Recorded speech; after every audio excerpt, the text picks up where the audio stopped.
그럼요. 소리 질러도 되죠. 여러분들 좋아하시는 그분들 오니까 소리 질러도 되는데 너무 크게만 지르지 마세요. 저 서운할라.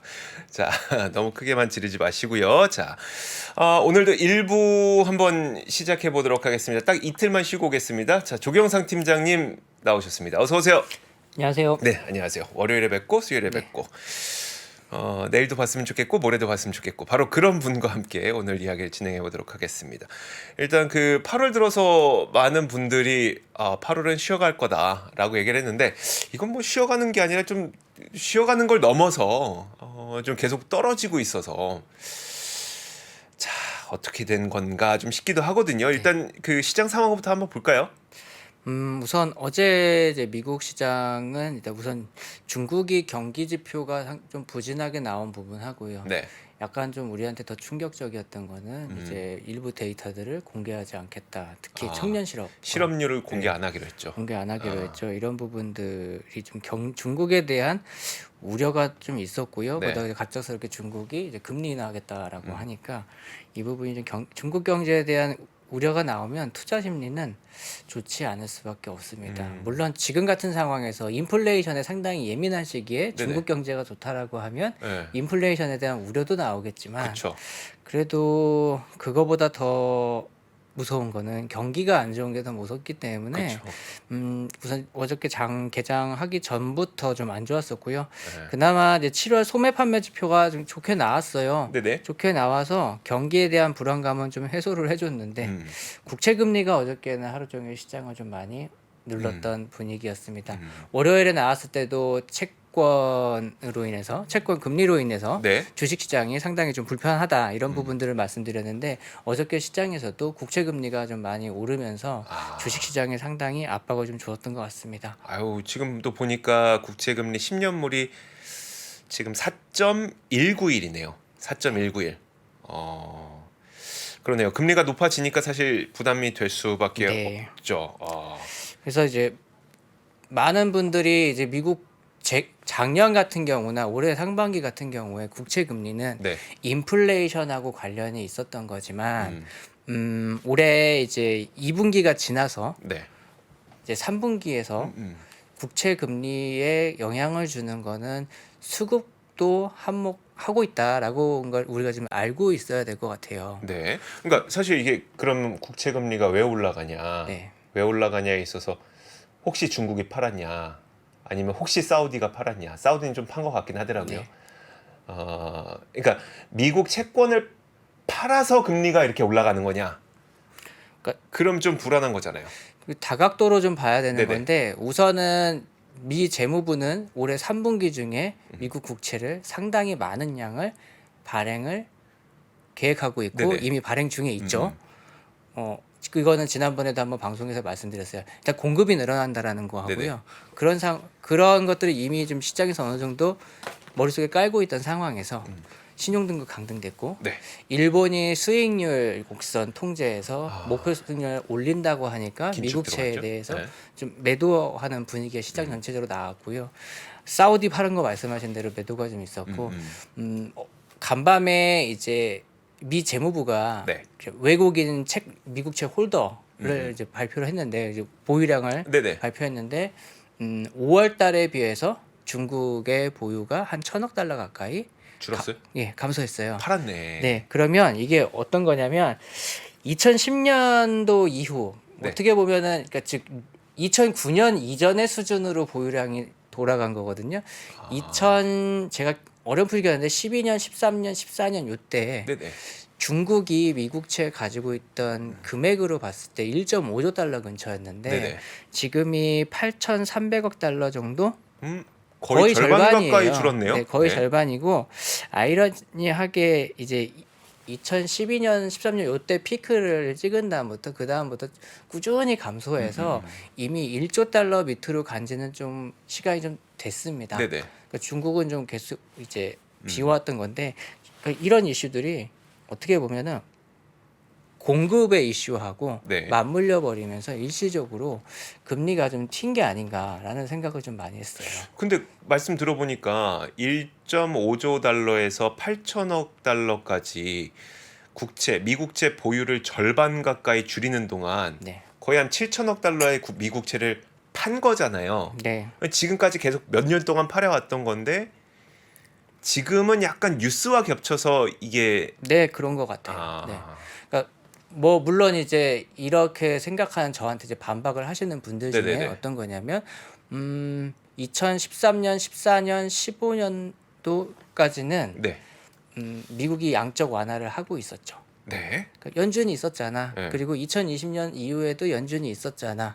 음, 그러니까 중앙은행이 채권을 받아줬으니까. 네, 지금은 근데 양적 긴축의 시대이기 때문에 네, 이게 계속된다 그러면은 이제 미국 차 아무도 안 사는 거 아니야? 음. 라고 이제 말씀을 제가 가지고 있는 생각에 네네. 반박을 하시는 분들이 있는데 아까 그 이주호 기자님께서 말씀하신 대로 지금 발행과 이런 이슈들이 한꺼번에 몰린 데에다가 연준이 통화 정책을 어떻게 할 거야 아직 모르잖아요. 네. 이런 상황에서 이 재료들이 한꺼번에 겹쳤기 때문에 일시적으로 금리가 좀 올라갔다라고 저는 생각을 하고 있는 거고 왜 그렇게 생각하냐면 예전에도 그러면 자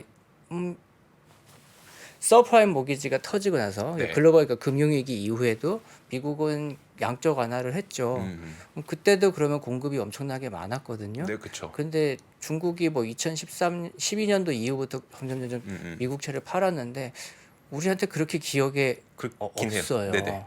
기억이 없어요. 아무리 양적 완화 기간이었어도요. 그때 미국이 이제 테이퍼링이라고 해서 네네. 이제 출구 전략을 검토하고 있던 시기였기 때문에 사실 어떻게 보면 지금 같은 상황이랑 비슷했다고 하면은 회자가 됐어야 되는데 그렇게 민감한 이슈로는 주식시장에 금융시장에 없었었고요.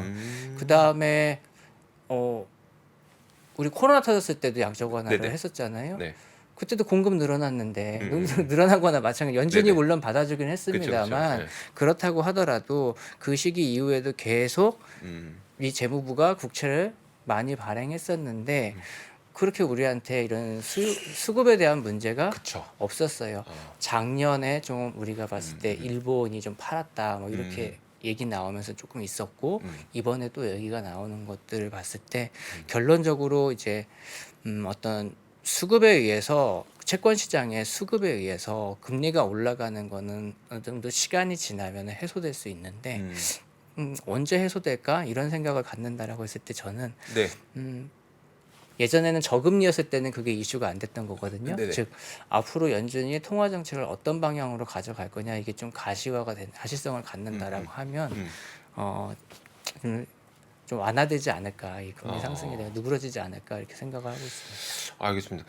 그 시점을 그러면 사실 어쨌든 이런 뉴스들이 발생을 하게 되면서 채권 트레이더들은 채권 판 거긴 하잖아요. 그렇죠? 네. 예, 근데 그러면 실제로 중국이 막 마구잡이로 막 미국채를 막 내던져 갖고 실제 이렇게 막 금리가 올라간다고 보기보다는 중국도 계속 팔고 있고 사우디도 팔았다고 하고 신용 등급도 강등됐다고 하고 또 피치도 갑자기 은행들 또 신용 등급 강등할 수 있다고 하고 이런 뉴스들이 합쳐지다 보니까 채권 트레이더들이 잠깐 팔아야 되나? 뭐 요 정도의 상황이라는 거죠. 뭐 그런 것들도 있고 뭐 이제 8월 초에 네. 이제 빌 에크만이 이제 네네. 숏. 숏한 거 공매도 네. 채권에 이제 매도 포지 공매도 채권을 던진 게 아니라 음. 이제 파생 상품 시장에서 네네. 반대 거래를 했다. 그러니까 이렇게 여러 가지 액션에 의해서 어떤 채권에 사야지라고 하는 것보다는 네네. 약간 회의적인 음. 관점을 가질 수밖에 없는 시기인 것 같고요. 그런 심리가 그러면은 주식 시장에도 쏙 좋은 건 없었으니까. 그러면요. 네. 이제 안정이 되는 시점에 대해서는 그래도 말씀을 해주셨어요. 그러니까 네. 그 연준의 통화 정책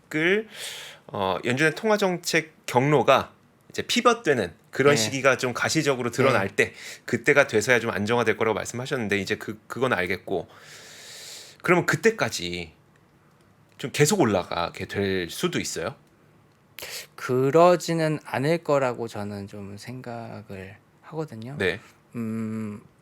어떤 부분이냐면 그 채권은 주식하고도 좀 다르긴 하지만 네네. 이게 투자 심리라는 측면에서 보면은 뭐 불과 이틀 전이죠.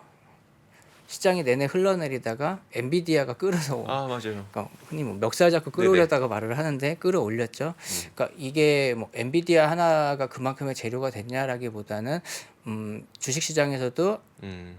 투자 심리에 대한 상황은 별로 그렇게 좋지는 않은데 밸류에이션 놀이를 하고 있다라는 거죠. 저가 매수라는 표현을 네네. 하죠. 채권 같은 경우에도 그럼 국채 시장이나 채권 시장에서도 이 정도의 연평균 수익률을 갖다 줄 수 있다라고 하면은 네. 분명히 들어올 수, 액션을 할 수 있는 아. 자금들은 있을 거라고 생각이 들어요. 음. 그래서 그러한 자금들이 분명히 존재를 할 거기 때문에 음. 어떻게 한 방향으로 계속 채권 금리가 올라가거나 어. 하지는 않을 거다라고 생각을 하고 있습니다. 사실 그렇죠. 4.2%. 네. 4.2%면 많이 주는 거죠. 네. 무위험 자산이 4.2% 네. 준다는데. 더 올라가다가 뭔가 어디서 음. 문제가 하나 터질 거기 때문에 네네. 아이쿠 그러면서 안전자산 하면서 아. 미국 채널로 또 다시 갈 수도 있을 것 같고, 그러니까 어. 여러 가지들의 상황에서 봤을 때는 분명히 수요는 있을 거다 이렇게 말씀을 드리고 싶습니다. 그 수요가 좀 빨리 나왔으면 좋겠는데 저도 그렇긴 합니다만, 좀 어떤 모멘텀이 발생하기 전까지는 네, 좀 그런 거잖아요. 네. 그냥 단순히 와 4점이다. 저기 이자 많이 주네. 네, 그럼 지금부터 사야지. 이건 아닐 거잖아요. 네. 그래요. 보통 이러면 어떤 모멘텀이 나와야지 이게 좀 안정되나요? 예를 들어서 작년에 리즈 트러스 전 영국 총리는 이제 그 문제가 발생을 해서 금리가 급등을 했었고 채권 네. 막 매도하니까 금리가 급등했었고 그래서 사임하니까 이게 쫙 가라앉았는데 네. 이건 어떻게 하면 안정이 될 수 있어요? 뭐 이제 이런 걸 물어보시는 분들도 있어요. 그럼 파월이 금리 동결한다고 말하면은 채권 금리 괜찮아집니까?라고 물어보시는 분들도 있는데, 그럴 수도 네. 뭐 파월이 근데 지금까지 연준 의장을 하면서 네. 직접적으로 그렇게 말을 한 적이 한 없죠. 번도 없죠. 네, 네. 뭐 이제 제 그분께 설명을 드릴 때 2019년도 잭슨홀 미팅에서는 네. 그 전까지 트럼프가 금리 내려달라고 아, 계속했는데 맞아요. 잭슨홀 미팅에서 아마 끄트머리에 그런 말을 했을 겁니다. 중앙은행의 독립성에 대해서. 네네. 네. 그 말은 뭐냐면 싫다고 말한 거나 마찬가지였는데, 말 좀 하지 마라. 네. 근데 9월에 금리나 0.25% 아. 했었던 걸로 네네. 제가 기억을 해요. 네. 그러니까 직접적인 말은 안 하기 때문에 네. 제 생각에는 잭슨홀 미팅 이후쯤 그때 네네. 연준 위원들이 분명히 상당히 많은 말을 할 건데, 음. 간밤에도 카시카리도 말을 했잖아요. 네 맞아요. 네. 카시카리의 말은 금리 올린다는 말이 올리지 말란 말이잖아요. 없는 듯한 말인 거죠. 다시 말. 금리를 네. 올릴 거라는 의지가 네. 상당히 예전보다 꺾였다는 거잖아요. 꺾였죠. 네.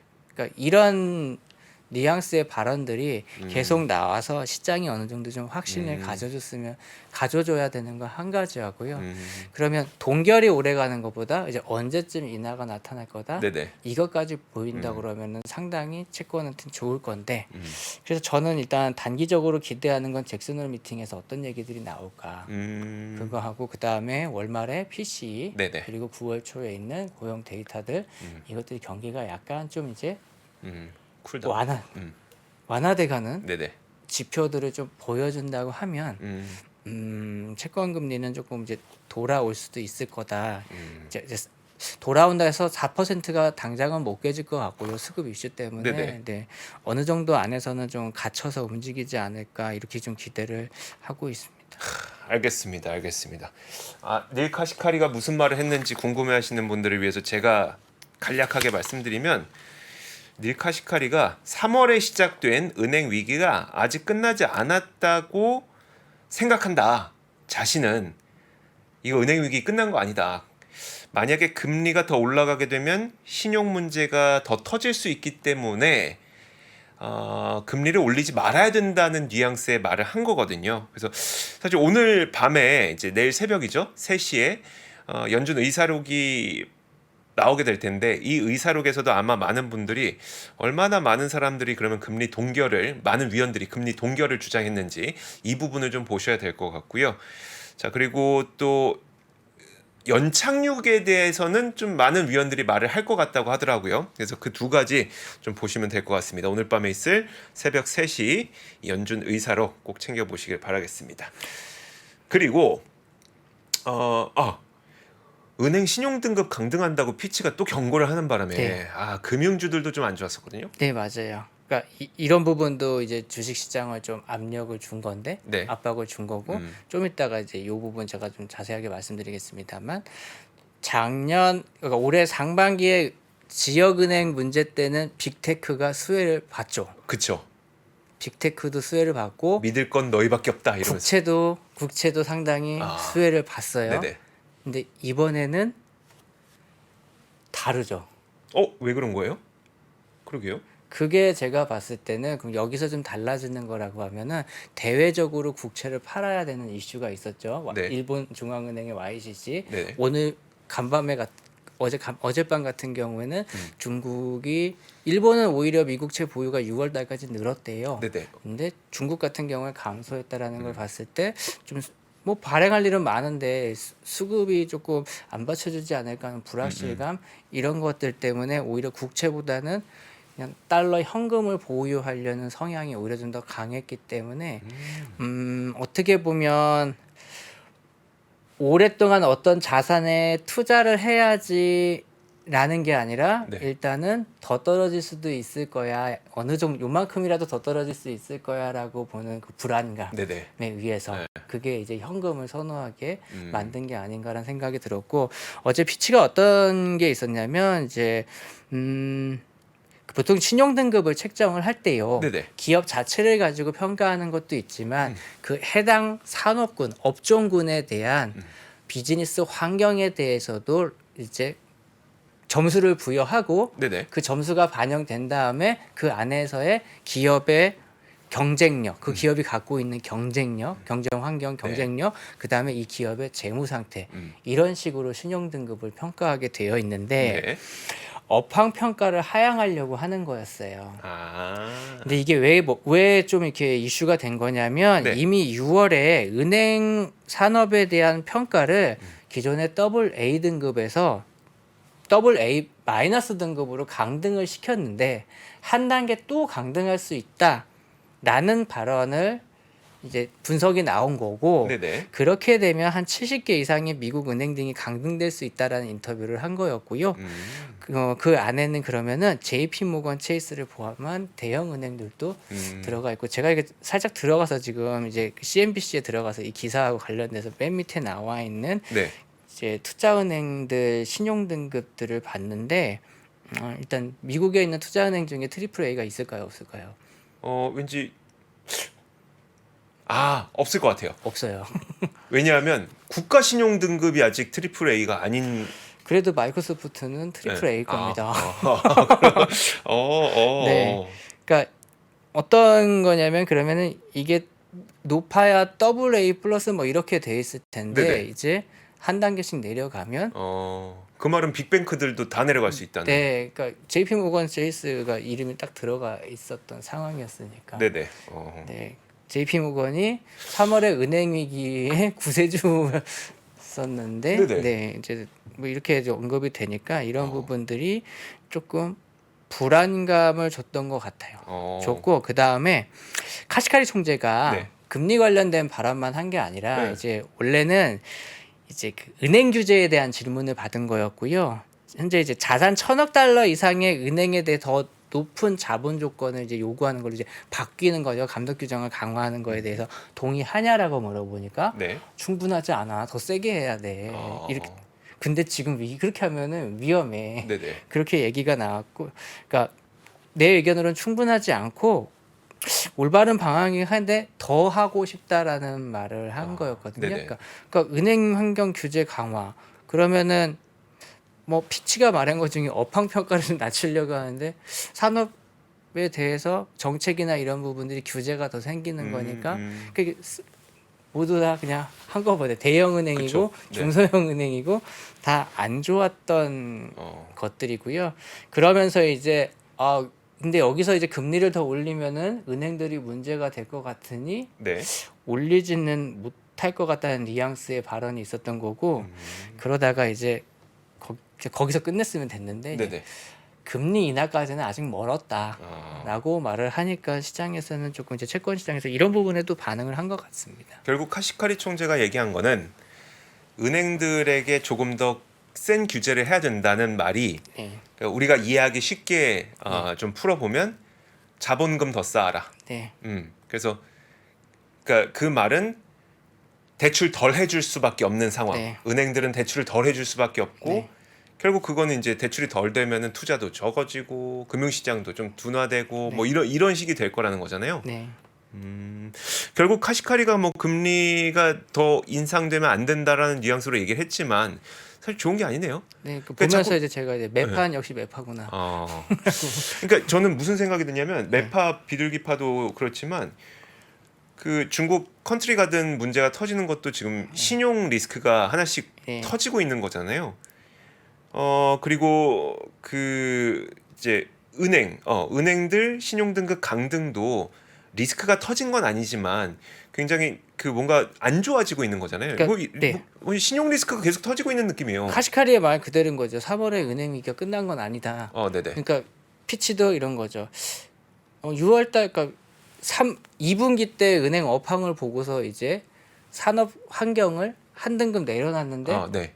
또 내리려고 해. 음, 이거는 뭐냐면 얘네들도 이제 피치도 이게 다 끝난 건 아닌 것 같다라고 보는 건데 음, 아마 피치 같은 경우에 그런 걸 좀 봤을 것 같습니다. 국채 금리가 계속 올라가니까 네네. 은행들 같은 경우 재무제표에 영향을 그쵸. 받잖아요. 네네. 아마 그런 부분들을 좀 고려하지 않았을까 싶고 그럼 다 보면요 미국채 금리 상승이 네. 엄청나게 현재 계속 영향을 좀 주고 있는 것 같아요. 그러니까요. 사실 저희가 지난주에도 몇 차례 이렇게 제가 계속 그 말씀을 좀 드렸던 것 같아요. 그러니까 한번 항상 시황 보면서 금리 한 번씩 보면서 금리가 참 부담스럽네. 네. 금리가 참 부담스럽네. 근데 이게 진짜 좀 현실이 되고 있고 또 시장을 실제로 좀 억누르고 있어서 네.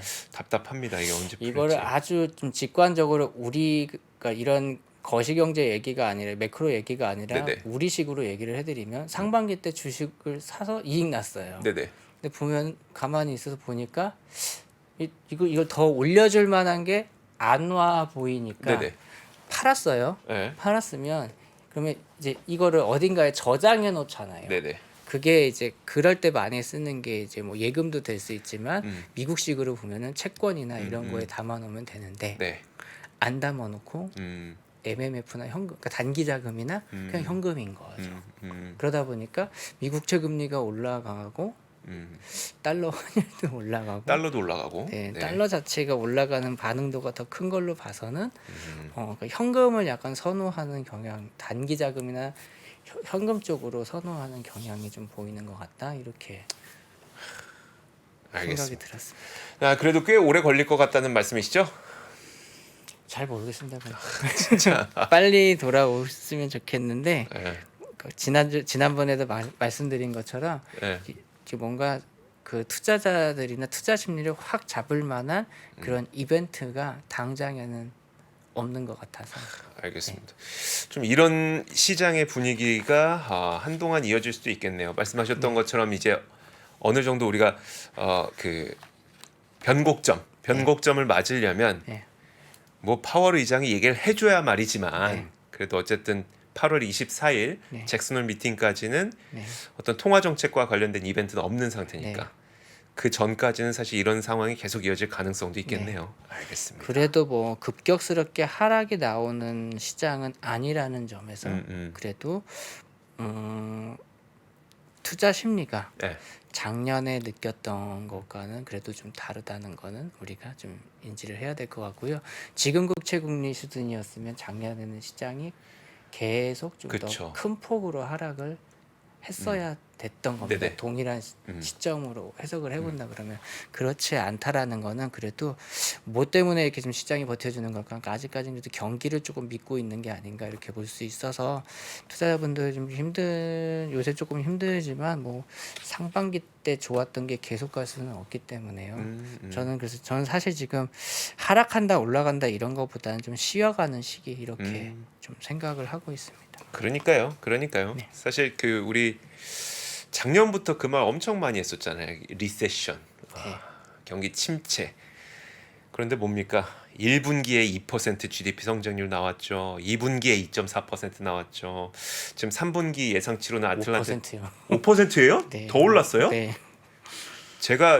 제가 바로 직전에 봤을 때만 해도 3.4%였거든요. 5%로 현재까지 5%였던 것 같아요. 제가 그러니까 보니까. 경기가 지금 이제 강력하니까 알겠습니다. 워낙 초기 데이터하고 7월에 대체성이 있다는 걸 고려하면 이건 좀 이제 빠르게 다시 내려가긴 할 것 같아요.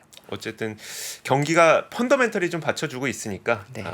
이럴 때 수급상 나타나는 문제는 시간 지나면 해결되겠죠. 네. 알겠습니다. 자, 혹시 기업별로 좀 전해주고 싶으신 소식 어떤 게 오늘 있을까요? 테슬라가 개장 전부터 하락하고 있고 어제도 좀 하락을 했었는데 네. 뭐 이유라고 하면은 뭐 가격이나 어, 의 영향이 있고 오늘은 또 중국에서 모델 S하고 X의 가격이 한 6% 수준 인하된다는 소식에 네. 좀 하락을 좀 하고 있는 상황이고요. 다만 이제 어저께 내용 정리했던 것 중에서는 8월 첫째 주에 이제 중국 이제 친환경차 보험 등록 건수를 몇 대 팔렸나 이렇게 네네. 수정할 수 있는데 8월 첫째 주가 한 12,000대 정도였었고 이제 이 8월 둘째 주 그러니까 지난 직전 한 주죠.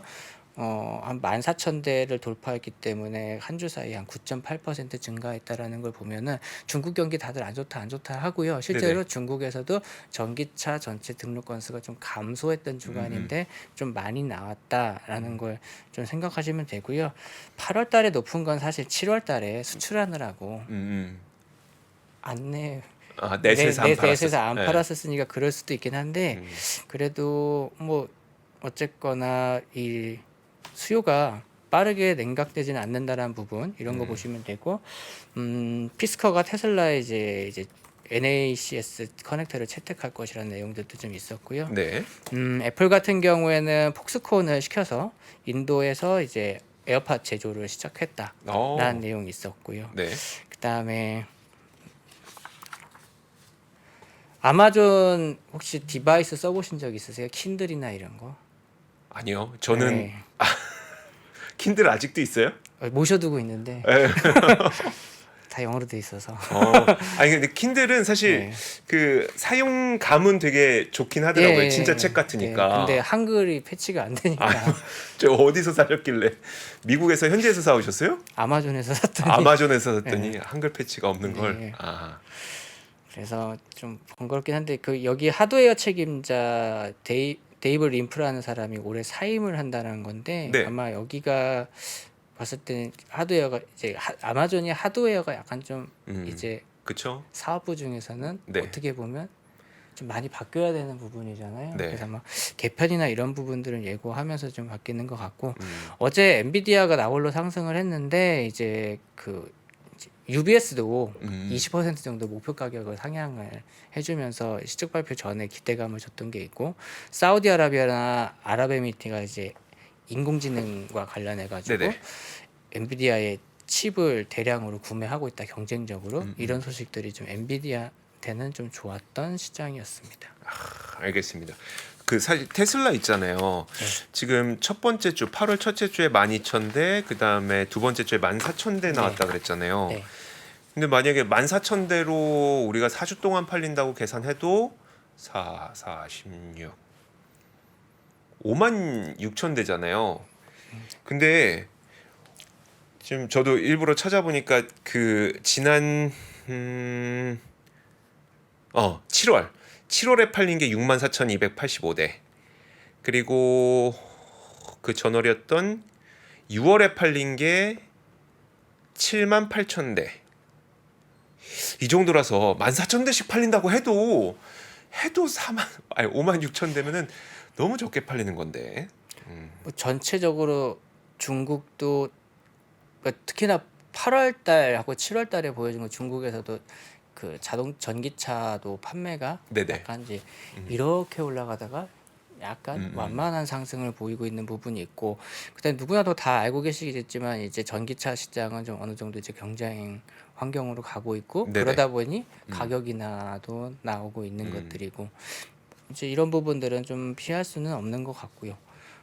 다만 이제 보통 이제 좀 또 봐야 되겠는데 이게 판매 건수 있잖아요. 이제 네. 이것들을 좀 누적해서 계산을 해볼 때 아마 마지막에 좀 이렇게 푸시하는 부분들이 좀 나타나는지를 좀 지켜봐야 되고 연말에요? 아니요 그 월 말에 월말에? 네. 그리고 그게 안 나타나면 그 다음 첫 주에 나타나거나 하는 현상들 물류나 이런 것들 때문에 나타나는 게 있어서 사실 이게 산술적으로는 계산해 가지고는 이거하고는 잘 매칭은 안 돼 왔던 게 사실입니다. 네. 알겠습니다. 그 어쨌든 부분은 가격 우리가 네. 감안해서 봐야 될 것 같아요. 근데 그 S와 X처럼 프리미엄 모델을 가격 인하한 경우는 거의 없었죠. 지금까지 없었어요. 다 3랑 Y만 네, 인하했었으니까. 그리고 그 어저께는 원래는 이제 저거였죠. 이제 주행 거리를 짧게 해서 네네. 이제 네. 차를 등록할 S하고 때. S를 내놓는다라고 했었는데 오늘 아직 또 중국에서는 이제 차 가격 인하하겠다라고 했으니까 라인업이 늘어났다라는 면에서는 좋다라고 생각했는데 네네. 이제 중국 얘기가 나오니까 시장에서는 좀 이렇게 하락하는 것 같습니다. 알겠습니다. 사실 뭐 중국 얘기만 하면 되게 민감하게 반응하시는 분들도 있어요. 그게 되게 모르겠어요. 어떤 이유에서의 그 반감인지는 서로 다르겠지만 네. 어쨌든 반감을 갖고 계시는 분들도 좀 있고 해서 중국 이야기만 나오면 일단 좀 성질부터 내시는 경우들도 있는데 사실 저희 그 미국 주식에 투자하시는 분들 가운데 중국 매출 비중이 꽤 높은 기업을 보유하고 계시는 경우가 상당하거든요. 뭐 애플도 애플도 그렇고 테슬라도 테슬라도 그렇고 뭐 네. 엔비디아는 좀 아니라고 쳐도 어쨌든 그래서 사실 중국 경기는 참 뭐 국가로 놓고 보나 일반인으로 놓고 보나 투자자로 놓고 보나 사실 좀 회복되는 게 네. 더 좋긴 합니다. 빨리 회복됐으면 좋겠습니다. 아직 찾지 못해서 그렇죠. 자, 좋습니다. 자, 조경상 팀장님 오늘 여기서 보내드리도록 하겠습니다. 고맙습니다. 감사합니다. 장 시작 전부터 종료까지 쏟아지는 수많은 뉴스와 정보들. 이 중에서 어떤 것이 투자에 정말 도움이 되는 정보일까요? 3프로의 증시 셔터맨 박근영 마스터가 직접 정보를 선별하고 투자의 힌트를 드립니다. 시간도 아끼고 투자 아이디어도 얻는 시간, 박근영 부장의 마켓 힌트와 함께 하세요. 자세한 사항은 3프로 TV 앱과 홈페이지를 확인하세요.